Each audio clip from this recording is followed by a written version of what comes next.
In this video, I'm going to show you how you can add a product element into email templates. One of the key benefits here to add such a product element into the email templates is that you can support your e-commerce promotions within workflows. Now let me show you how you can maintain branding and design consistency within emails. So before we go into the email templates, you want to make sure that you've created your products under payments on the left and then products and products at the top.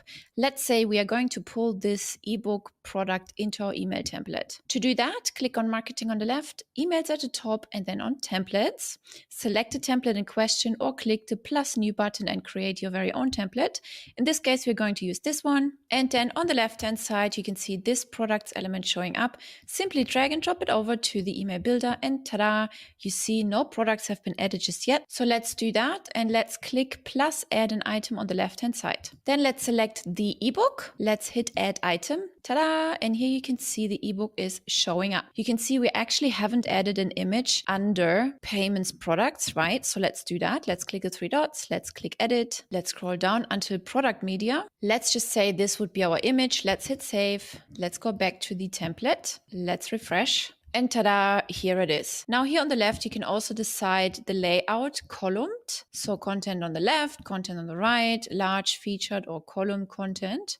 Let's keep large featured. I like it for this one. Let's go back. And then further down here, you can decide to show the title, the description, the price, and the button.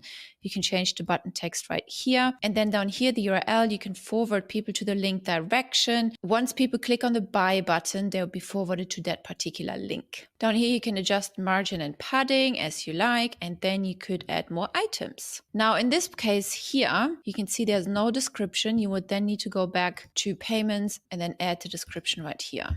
Hit save, go back to your template, hit save as well, and then refresh. And if it doesn't show up immediately, you can also just delete it and then drag and drop it over and then re-add it. That may just solve the problem. Right here is the description, right? So templates using this product element can easily be added to the workflows so that you can automate your entire e-commerce promotions. Now, let's say you wanted to add another item, click add item, select the item, select the price. If you have different prices here, we are selling strawberry schnapps, for example. If you want to sell 1 liter bottle, 500 milliliter or 100, let's take half a liter, hit add item, ta-da. And here you see the image showing up right next to the first product since we have selected the column layout, right? And this is how you can increase your e-commerce sale via email templates. I will see you in the next video.